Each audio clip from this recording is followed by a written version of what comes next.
Now our topic is dimensional of quotient space. Okay, dimensions of quotient space. Let W be a subspace of finite dimensional vector space V upon Vf.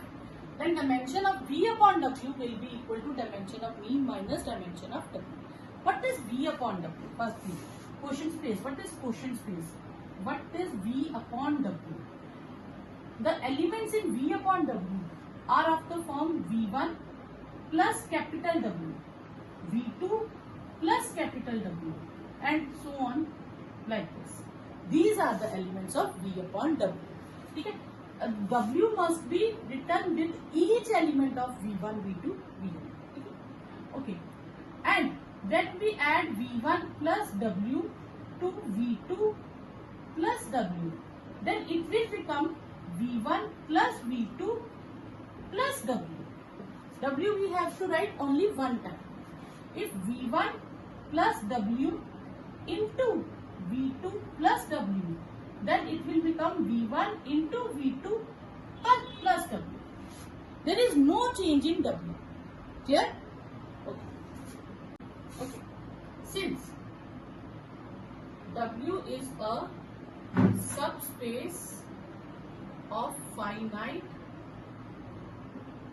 dimensional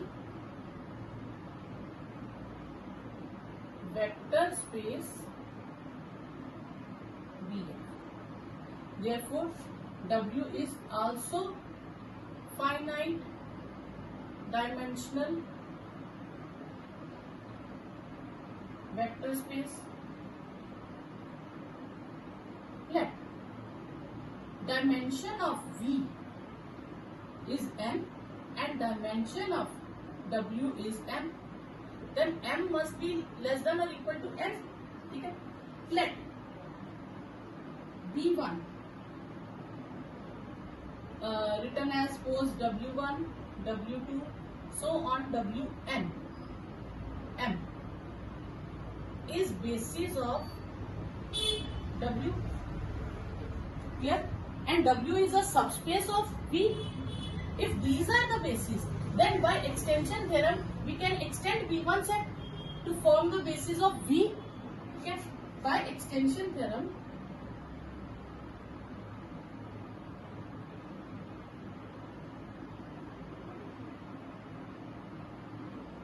V1 can be extended to V2 to form basis of V. So V2 set can be written as W1, W2, so on Wm, and some other elements V1, V2, Vn minus m. Okay, is basis of V. Okay. Now we take a set S. We consider a set S for the quotient space, and in quotient space each element will be plus W. Okay.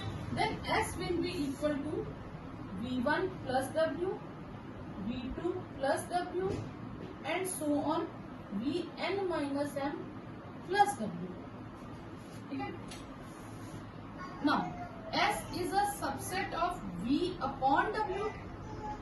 Then and dimension of S is n minus m. Now we will prove that to prove S is basis of V upon W. So we have to prove two parts.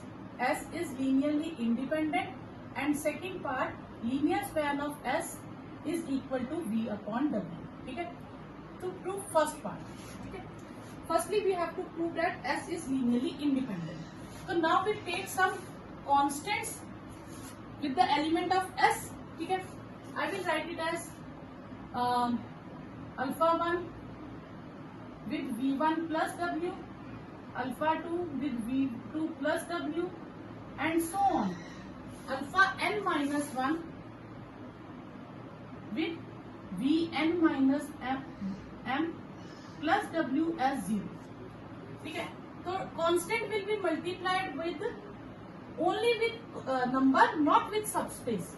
ठीक है, it will be W alpha 2 V2 plus W alpha n minus m V n minus m plus W. ठीक है, then if constants are added, so I have told you already, this will add alpha 1, alpha 2, alpha n minus m V n minus m, and W will be written only one time. ठीक है, there is a property if A plus H, ठीक है, A plus H is equal to H, ठीक है, and this will be the identity of W plus H, W V upon W is 0 plus W, then it will become W and it will become W. A plus H is H, then A belongs to H. This is a property in subspace we have done. So this, therefore, something plus W is equal to W. This something, alpha 1 V1, alpha 2 V2, so on alpha n minus m V n minus m will belongs to W. Clear? If this belongs to W, then alpha 1 V1, alpha 2 V2, alpha n minus m V n minus m, and W has the basis. What are the bases of W? V1. If this is the element of W, then if this element can be written as linear combination of W1, W2, W1, then this can be written as beta 1 W1, beta 2 W2, and so on beta m Wm. I will take to this left hand side.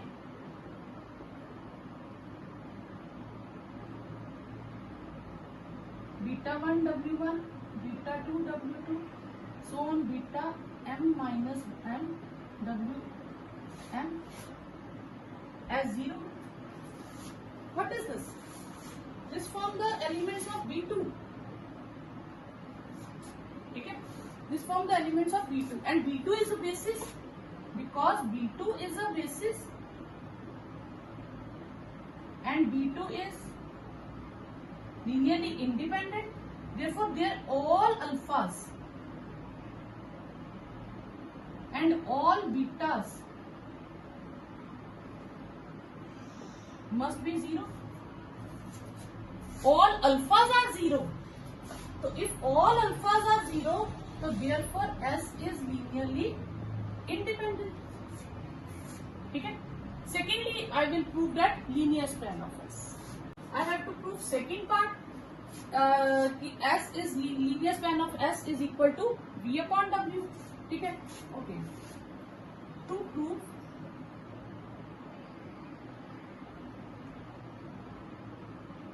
I will write an element. Okay? S is a subset of V upon F. Therefore, linear span of S is a subset of V upon F, V upon W. Okay? Secondly, I have to prove that V upon W is a part of linear span of S. So, I will take an element of V upon W. Okay? So, let V plus W, this capital W, this is capital W, belongs to V upon W, where this V belongs to V. Okay? And V upon W bases are, we have to consider as S. Okay? Okay. So, and V has the basis V2. Okay? These are the bases of V2. So, therefore, V can be written as linear combination of V2. Then, therefore, V can be written as linear combination of V2. So, then it will be A1 W1, A2 W2, so on A M Wm plus V1 V1, V2 V2, and so on Vn minus m, Vn minus m. Small v can be written as in the form of this. Now I have to take V plus capital W, V plus capital W, A1 W1, A2 W2, AM WM plus B1 V1, B2 V2, Vn minus M, Vn minus M plus capital W. So I can write it as A1 W1 plus W, A2 W2 plus W, AM WM plus W plus B1 V1 plus W, Vn minus M, Vn minus M plus W. Okay? Okay. Then these are the elements of W1 is the element of W. Okay? And this A1 W1 will belongs to W. Then A1 W1 plus W must be equal to W. It grabs all the elements of itself. Okay? Then I will write it as W plus so on W plus B1 V1 plus W so on Vn minus M plus W. Okay? Clear? Then I'll add these W's. Okay? I can write it as B1 V1 plus W, B2 plus W, Vn minus M plus W. And these are the elements of S. Then V plus W belongs to V upon capital W.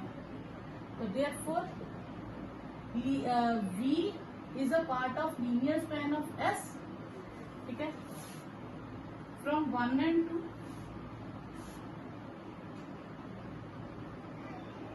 Linear span of S, V small, this is V upon W is equal to V upon W.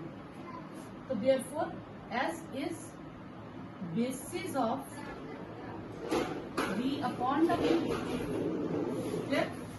Then dimension of S, V upon W will be equal to dimension of S, and S has N minus M elements,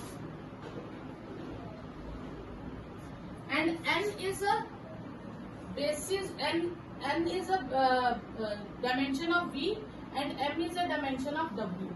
Then it will become dimension of V minus dimension of W. This we have to prove.